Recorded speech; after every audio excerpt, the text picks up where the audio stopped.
Et bonjour à tous, aujourd'hui petite vidéo pour vous parler du film The Protector, donc le retour du chinois en VF. Hein, on n'y est pas pour grand chose. Film donc de 1985 avec Jackie Chan et réalisé par James Ligonhouse, film américain, donc dans la tentative qu'avait Jackie Chan donc de partir aux États-Unis pour faire des films qui n'a évidemment pas marché. Hein. Il avait déjà commencé l'expérience avec Battle Creek Brawl, donc le chinois en VF, hein, comme quoi donc là ils ont fait le retour du chinois parce qu'en fait c'est le deuxième film américain de Jackie Chan, donc c'est pas du tout une suite.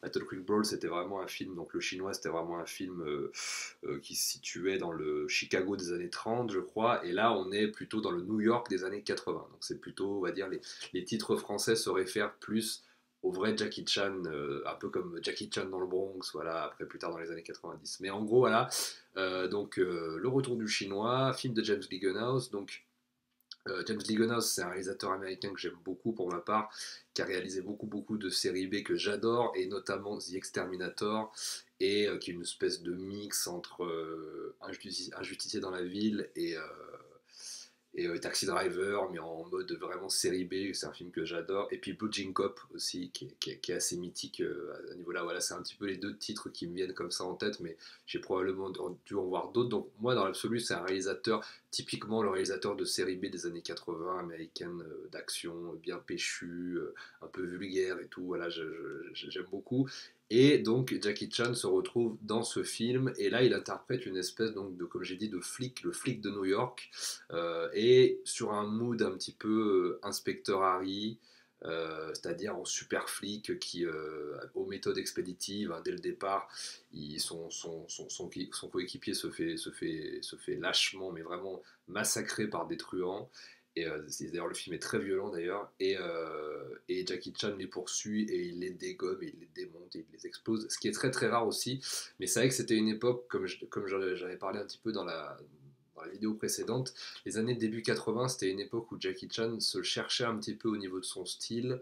Il était à la fois la nouvelle star de la Golden Harvest, il tentait l'aventure américaine. Son film Dragon Lord n'avait pas forcément hyper bien marché, donc du coup il était beaucoup aidé par Sammo Hung, donc il faisait beaucoup de films. C'était presque un acteur en fait de l'équipe de Sammo Hung. Il était presque passé de la superstar de la Golden Harvest à un acteur de l'équipe de Sammo Hung. Donc il était un petit peu en dents de scie à cette période, et il se cherchait un petit peu, et il va définitivement se trouver avec Police Story, hein, bien qu'il bon, il avait déjà déterminé son style avant avec Young Master, Marin des Mers de Chine et Dragon Lord, et puis bah, Alien Intrépide et Drunken Master et compagnie. Mais les années début 80, c'est une période un peu compliquée pour le cinéma de Hong Kong, hein. C'est vraiment la transition entre le cinéma en costume et le cinéma contemporain, donc il y a, il y a tout ça qui va avec aussi dans la carrière de Jackie Chan.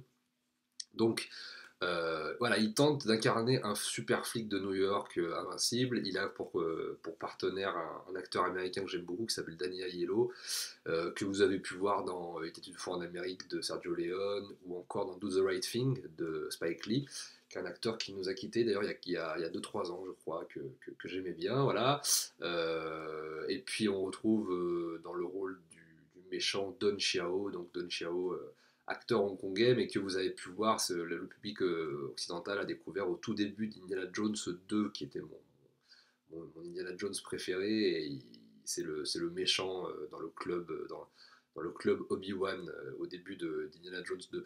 Donc voilà, on retrouve aussi Moon Lee au casting. Moon Lee qui était un petit peu une des révélations de Zhou, le guerrier de la montagne magique, et qui va ensuite devenir une grande actrice dans le domaine du Girl with Gun, hein, du film d'action féminin.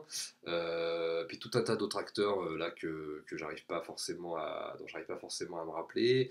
Et le film, moi, je l'avais beaucoup aimé à l'époque quand j'étais petit, parce que moi, j'étais fan absolu de Jackie Chan. C'est un film que je cherchais désespérément. C'était encore l'époque des VHS et tout ça. Et je me rappelle, c'était un été, ça devait être l'été 2003, 2004, quelque chose comme ça, ou 2002, je sais plus. Et je l'avais trouvé dans une brocante. On trouvait beaucoup de films de cassettes de Jackie Chan dans les brocantes à l'époque. Euh, bon, on regardait encore des VHS, on n'avait pas beaucoup de DVD, c'était un petit peu le début du DVD, et on l'avait trouvé dans une brocante, et moi j'avais fantasmé ce film pendant des années parce que j'avais vu beaucoup d'extraits sur des magazines, dans des bouquins, et moi ça me fascinait assez de voir Jackie Chan aussi. J'aimais tellement cet acteur que je voulais le voir aussi jouer tous les genres de rôles, et c'est vrai que je voulais pas forcément tout le temps le voir en Jackie Chan. Ça m'intéressait de le voir un petit peu en super flic, sérieux, ce qui refera un petit peu d'ailleurs de manière un petit peu plus subtile dans Police Story, et ce qui va complètement, oui, où il va être magnifique après dans Crime Story, où là il va interpréter un rôle de super flic un peu torturé, très sérieux, etc., qui va être magnifique, mais réalisé par Kirk Kong, donc forcément, voilà. Et là, bon, là, c'était aussi, ça, ça rentre aussi dans ce cadre-là, dans le Jackie en mode sérieux. Et bon, c'est tout simple, hein, l'histoire, c'est l'histoire de ces deux flics, là, donc Jackie Chan et Daniel Aiello, qui doivent partir à Hong Kong, retrouver un malfrat et libérer une fille qui a été kidnappée. Je crois que c'est une histoire vraiment toute conne. Ce qui est cool, c'est, bon, évidemment, c'est une coproduction, hein, entre Hong Kong et, euh, et les États-Unis, mais le film se passe à 80% à Hong Kong. Ça commence vraiment à New York, et après, c'est pratiquement tout le reste du film se situe à Hong Kong. Ce qui est dommage d'ailleurs, moi j'aurais bien voulu en fait voir un film de Jackie Chan américain en mode Inspector Harry, mais entièrement tourné à New York. Ça aurait été beaucoup plus cool. À la rigueur, le faire commencer peut-être à Hong Kong et puis le terminer. J'aurais aimé que ça se passe tout à New York, mais cela dit, les scènes hongkongaises sont quand même cool. Alors évidemment, en termes de, il y a plein de moments de bravoure, de scènes d'action qui sont très cool. Tout est chorégraphié par Jackie, je crois, etc. Alors c'est un type de chorégraphie qui là s'inscrit plus dans un truc de super flic, donc c'est un truc un peu plus sérieux. Et le problème, là on est un petit peu, on retrouve un petit peu les défauts qu'avait Jackie à l'époque de Lowey, c'est-à-dire il interprétait un type de rôle qui lui correspondait pas forcément, et il était en présence d'un réalisateur qui ne savait pas filmer les scènes d'action. Donc les scènes d'action du Protecteur, donc de The Protector, donc de Retour du Chinois, sont très cool, mais elles sont cool à l'aune du cinéma américain, à comparer à ce qui se faisait à Hong Kong à la même époque, en termes de rythme, en termes de découpage, en termes de cadrage, en termes de montage, en termes d'énergie.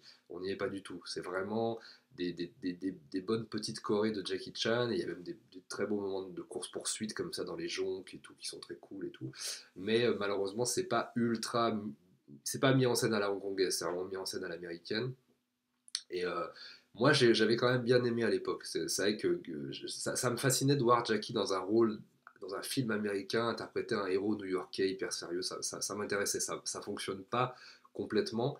On n'y croit pas tout le temps. Moi, j'avais envie d'y croire. Et c'est vrai que j'aime quand même bien le film. Je vous laisserai décider. Mais en tout cas, voilà, de toute façon, le film n'a pas marché. Ça a été un beau petit échec au box-office. Et ce qui s'est passé, c'est qu'en fait, Jackie Chan a, a réalisé des scènes et en fait, a remonté le film pour la version hongkongaise. Ce qui se faisait beaucoup à l'époque et ce qui se fait tout le temps, même encore aujourd'hui. Il y a toujours eu, euh, voilà, les Chinois modifiaient les versions, les Américains modifiaient les versions des films hongkongais. Ça s'est toujours fait, hein. C'est quelque chose de très classique. Surtout que là, c'était une coproduction. Donc, je crois qu'il y a eu exactement c'était même cas avec Opération Dragon, par exemple, de Bruce Lee. Il y avait des scènes en plus dans la version hongkongaise, le générique n'était pas le même, etc. La musique changeait un peu. Donc là, ils conservent la musique, ils conservent l'intrigue, ils conservent la plupart des trucs, mais ils rajoutent d'autres scènes, notamment des scènes un peu plus comiques, un peu plus dans son style. Voilà, le côté début 80 à Hong Kong, mélange comédie d'action, il y a un peu plus de scènes comiques. Il rajoute des petits combats. Il rajoute aussi une sous-intrigue avec Sally, donc Sally, la grande actrice de The Killer, hein, la grande actrice de Tsoyark des années 80, qui est une actrice que j'adore, qui est ma chanteuse préférée. Et donc il y a toute une sous-intrigue, voilà, avec Sally. Hein. Je sais plus comment il arrive à inclure ça dans le récit, c'est assez chaotique, mais voilà, il a retourné des scènes avec une sous-intrigue avec une autre actrice, avec d'autres acteurs qui avait dans donc le retour du chinois des acteurs hongkongais. Là, ils ont retourné des scènes pour les inclure dans la petite intrigue secondaire, etc. Euh, et aussi, il a retourné le combat final avec Bill Superfoot Wallace, qui est un super combattant américain, et il n'était pas content du résultat de la scène finale, et il a retourné la scène finale avec Bill Superfoot à 80%. Donc c'est vraiment là un combat à la hongkongaise, beaucoup plus rythmé, voilà, découpé à la hongkongaise. Donc, parce que en fait, ce qui se passait, c'est qu'à l'époque, donc le film n'avait pas marché aux États-Unis, il fallait le sortir aussi à Hong Kong, et Jackie Chan ne pouvait pas se permettre par rapport au public hongkongais de sortir ce genre de combat, parce que ça, c'est un genre de combat qui peut-être peut correspondre au rythme américain. Hein. C'est des patates, c'est un petit peu plus straight, et ça correspond d'ailleurs beaucoup plus à son rôle dans le film, parce que c'est une sorte de mix entre John Wayne et, euh, et Clint Eastwood. Donc ça, c'est pas forcément le petit combattant chinois sauteur qui saute dans tous les sens. C'est un peu plus dur normalement. Donc c'est le combat, la version américaine est assez logique à ce niveau-là, mais c'est vrai qu'il pouvait pas se permettre ça pour le vendre au public hongkongais non plus. Donc il va retourner la scène qui est beaucoup plus dynamique et beaucoup mieux. Voilà, je vous invite vraiment à regarder les deux versions pour savoir laquelle vous plaît le mieux. Il y a vraiment, alors dans la version hongkongaise, il enlève aussi tout ce qui faisait un petit peu le sel aussi de la version américaine. Il enlève évidemment, c'est Jackie Chan, donc il enlève les scènes de violence, en tout cas trop violentes. Les scènes, il y a des petites scènes de cul aussi, enfin des petits morceaux de fesses qui se trimballent à droite à gauche, donc ça il y coupe aussi. Les scènes avec la drogue, la cocaïne, tout ce qui est un petit peu immoral et qui est un petit peu violent, il y supprime pour la version hongkongaise. Il retourne une espèce de sous-intrigue, et puis il refilme 2-3 combats, etc. Donc moi j'adore les deux versions, j'aime bien les deux versions, elles correspondent vraiment à deux états d'esprit, de deux cinémas de toute façon qui ne pouvaient pas encore s'entendre. Hein. Le cinéma américain, le cinéma de Hong Kong, il y a eu beaucoup de coprod à cette époque, mais c'était définitivement pas un type de cinéma qui pouvait bien s'accorder en termes voilà, c'était deux cinémas très différents, c'était très compliqué en termes de coproduction. Et voilà, donc je vous invite à découvrir les deux versions. Je vous mettrai la bande-annonce américaine qui est très courte, qui est comme le film qui va droit à l'essentiel, et puis la version hongkongaise, et avec la bande-annonce hongkongaise qui est beaucoup plus longue, vous verrez beaucoup moins rythmé au niveau de la manière dont ils le vendent, etc. Et vous verrez un petit peu la différence des deux versions. Je vous invite vraiment à découvrir. D'ailleurs, dans le coffret DVD donc, du Retour du Chinois édité par Metropolitan, vous trouverez les deux versions du film. Hein. Donc n'hésitez pas, si vous arrivez encore à vous la procurer. C'est pas ressorti en Blu-ray chez nous. Hein. Peut-être que ça ressortira un jour, mais il y a quand même peu de chance. Donc en attendant, il y a le DVD, le coffret. Donc je vous invite à découvrir. Et voilà, donc il y a vraiment les deux versions, donc n'hésitez pas. Je vous laisse là-dessus. N'oubliez pas de vous abonner au Raging Fire Club, le nouveau podcast qu'on a avec moi, Jonathan Azia et Paul Gossem, où on repart sur plein là, d'émissions bientôt. Donc n'oubliez pas de vous abonner. On a peu d'abonnés pour l'instant, on démarre, donc n'hésitez pas, et n'hésitez pas à nous soutenir. Ça reste globalement dans le même état d'esprit de ma chaîne et de leur chaîne et de ce qu'ils font voilà, dans leur travail, etc. Donc n'hésitez pas, on parle de cinéma asiatique, de cinéma de Hong Kong, de cinéma d'action, de cinéma, voilà, donc n'hésitez pas. Sur ce, je vous embrasse, merci encore de votre soutien, et je vous dis à très bientôt, prenez soin de vous.